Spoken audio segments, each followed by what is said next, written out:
Hi, this is a foreigner in the Philippines. Good evening. Well, let me see, what is the time?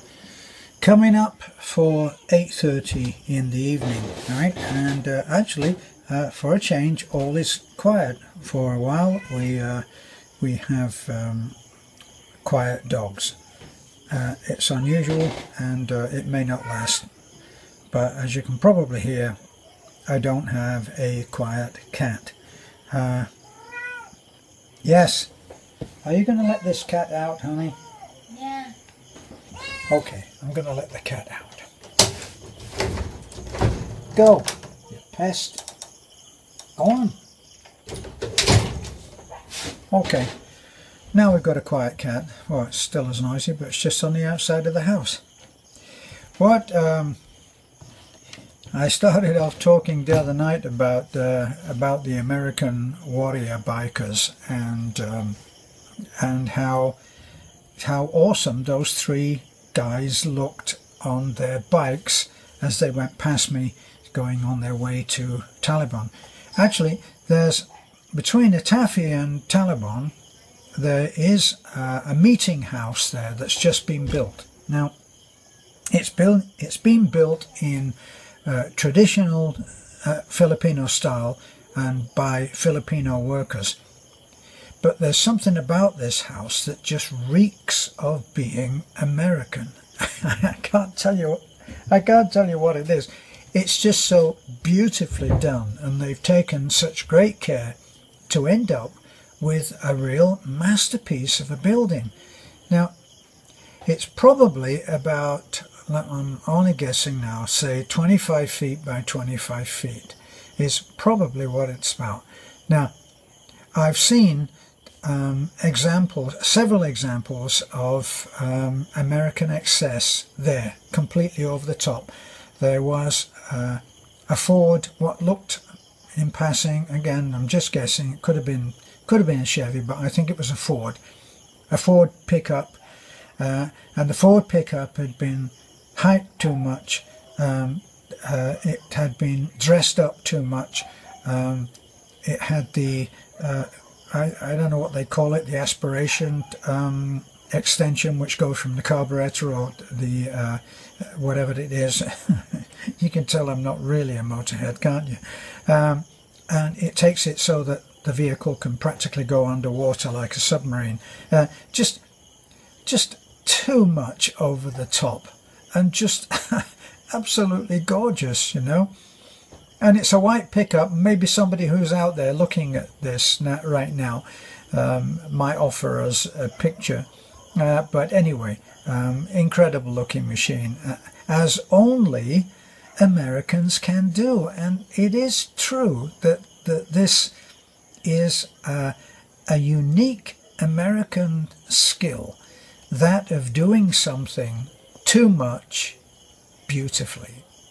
Now, when I was in Florida, obviously before I left to come and live here, and it was the last 2 or 3 years before I left, and the real estate industry, the real estate market had bottomed out and houses were selling very little, and these dealers were stuck with these over-the-top pickups. And I was in McDonald's once, and I saw this beautiful pickup truck with a long bed, an extended cab, and it was just gorgeous. And the guy was just about to climb into it, or he just climbed out of it, I don't know. And I had to go over and say, beautiful truck, man, you know, love the truck. And he then told me what an incredible deal he'd got on it, you know. And I thought, well, I wish I could afford to have an incredible deal, because it was so beautiful. That's America, and the way that they do things is completely over the top, beautifully so. At the same McDonald's on another day, I saw a guy climbing onto the bike that I'd been admiring before I went in for my McDonald's. and it was a chopper. For those who are not initiated into the bike thing, a chopper is one where the angle of the front forks has been tilted so that the front wheel ends up several feet away from the bike, and it's a unique thing. Once again, American. The bike was an absolute work of art, and I went over and talked to him. Now, here's the thing: when you talk to any American about his over-the-top machine, he will gladly describe every nut and bolt, and he'll know it. He'll know all about that, and it will have had something to do with the design and build of it. Well, I stood and chatted to this man about his chopper for a long time. The bike was just beautiful, and in the end I plucked up courage and said, "Can I ask you how much it cost?" And he had spent $75,000 on a bike that actually you couldn't really drive for that far because it's not made for driving. This is the American over-the-topness coming into play. An American with a love of bikes, with a love of anything, will spend an enormous amount of money that, don't make any mistake here, they have to work for it. And he'll spend it on something which is purely for looks, for style. Which brings us very nicely to Harley Davidson. And somebody wrote in and said, exactly what my mechanic friend, who was also, my engineer friend, who was also an American in Fort Myers, had told me that, in fact, what they'd done is they'd taken this flying engine, like from an aircraft engine, which had cylinders going all around in a circle. Heaven knows how many, 16, probably 16, and they'd cut 2 of those cylinders side by side out of that engine.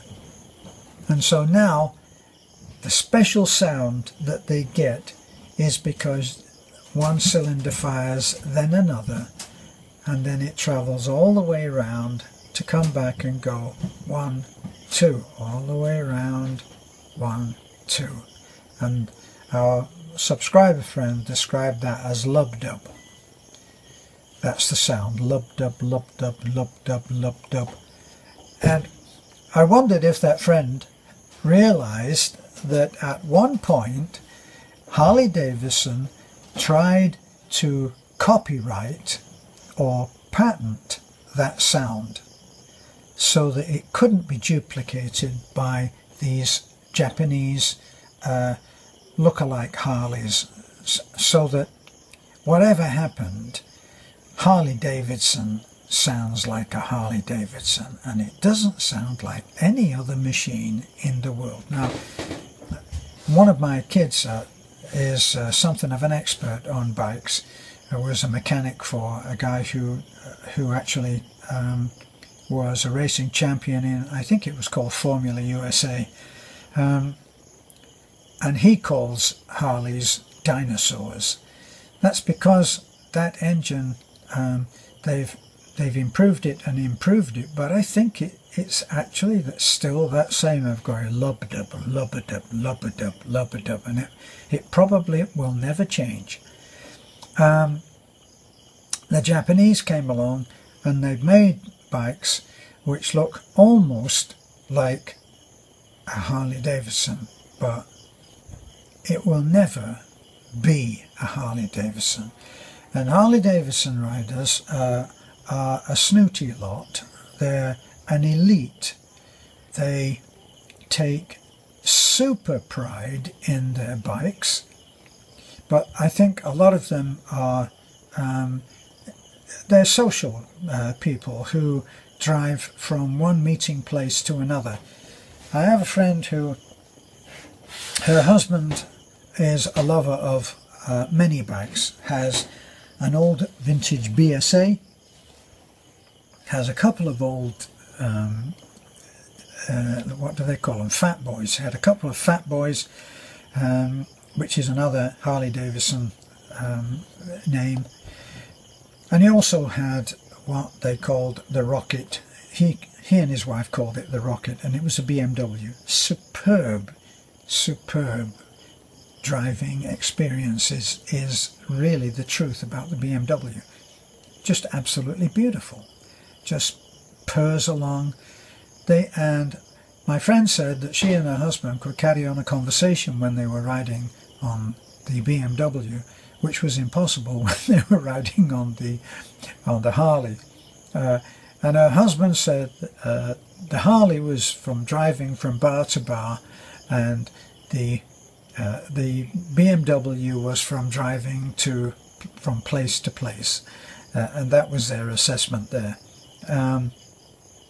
So I just thought I'd go into that once again, because it's all things uniquely American. There are things, say in the UK, which are uniquely British. I mean, we even have a colour called British Racing Green, and the British are terribly proud of this, you know. They have an attitude toward the Americans.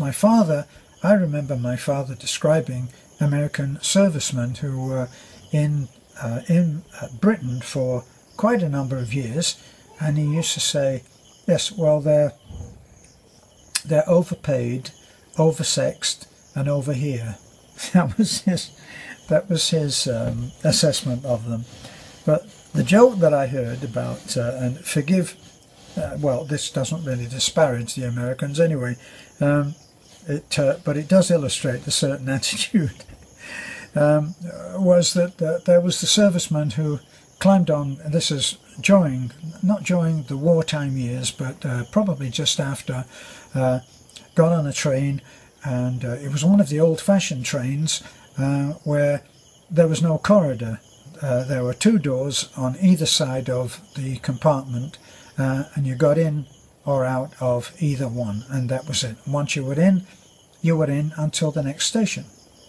So the American climbs in, and he's the only one in there, save for a very reserved, distinguished-looking colonel type of person with a moustache like this, and he's reading the Times, and he looks up like that at the American and just nods a little. That's about as much as he's going to do for an American.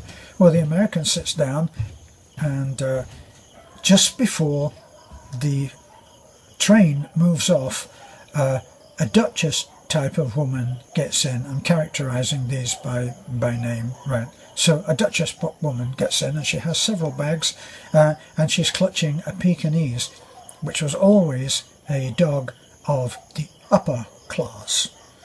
She's clutching the dog, and straight away the American, extremely polite, leaps up, and he starts to help her to put her cases onto the rack which is overhead. Well, she has lots of these bags, and some of them just don't fit on top of the rack, and he tries and tries, and he's very, very polite. Yes, ma'am. He keeps calling her ma'am, which in England they don't use the word ma'am. They might say madam, but of course in America madam means something totally different. Well, the Duchess bitches and criticizes this poor American serviceman, and in the end she says, oh, let me do it, and she pushes him down in his seat, and she puts the dog on his lap and says, here, take care of Fifi. And No sooner has he got hold of the dog, but it pees on him, and it pees on his beautiful uniform, and that was it. He'd had enough of that. He gets hold of the dog and he hurls it out of the window. And the Duchess is totally speechless. There's silence in the compartment for a moment or two. And then the Colonel lowers his paper and he looks up at the American like this and he says, "You Americans amaze me." He says, "You drive your car on the wrong side of the road. You speak all wrong." He said, "And now you've thrown the wrong bitch out of the window." That's my little American joke. So, we actually got off the subject of how over-the-top Americans are. Let me tell you one real, sincere, non-dry humour thing that I took part in America when I became a citizen. Now, I'm not actually strongly patriotic about any country. I'm a bit of a gypsy from my mother's side. She loved to move around, and I'm guessing that has only just about stopped by coming to the Philippines, right? But when I went to America, it was from a long yearning of being in America, and the reason for this is because all of my musical idols were American. You just, once again, they're over-the-top musicians, just incredible. And all of the great jazz, not all of the great jazz figures, obviously, but think about the great jazz figures that are American. But I thought for a minute that was a momentary brownout, and it may well have been. But just think about this. Louis Armstrong. I'm going to blank on a lot of these names. J.J. Johnson. These people will never be duplicated. The Bird, Count Basie, Duke Ellington, Stan Kenton. These are incredible, iconic figures who will never be forgotten. And they're all American. Whatever their ethnic heritage was, they're American. And they are unique in their Americanness. Now, to get on to what I was about to close with, and that was when I finally decided that I would become an American citizen, I did all of the application, of which there are some things to be done, and I finally was called for the swearing in. Now, a few things move me, and it's usually the pure emotion that moves me, where there's something electric about a high power or passionate, sincerely felt emotion. And at my swearing in, they don't call you into a room and say, hold up your right hand or your left hand or whatever, and they don't do that. They have everybody in. So I think at my swearing in, a figure that always sticks with me is 300.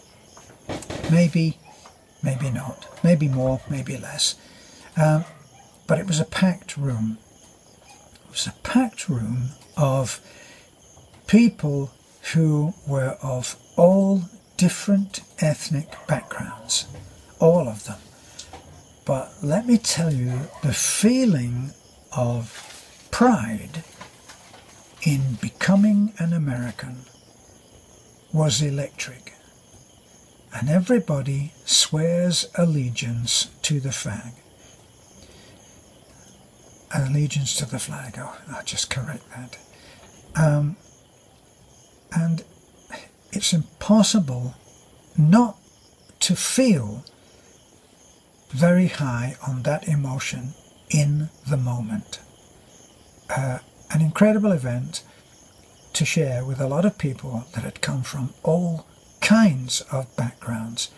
Probably some of them had fled from their home country and had been welcomed by America and given another life, another chance, another country.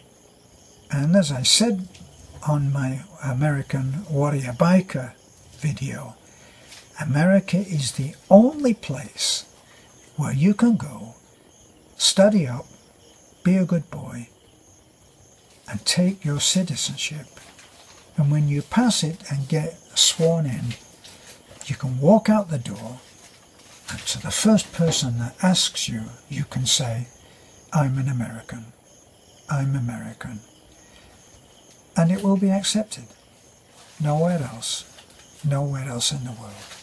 Argentina? I don't think so. Africa? I don't think so. China? No. Even the Philippines. You can't say, I'm Filipino. So, one of the great things about my time in America, never to be forgotten. This is a foreigner in the Philippines. Thanks for looking in.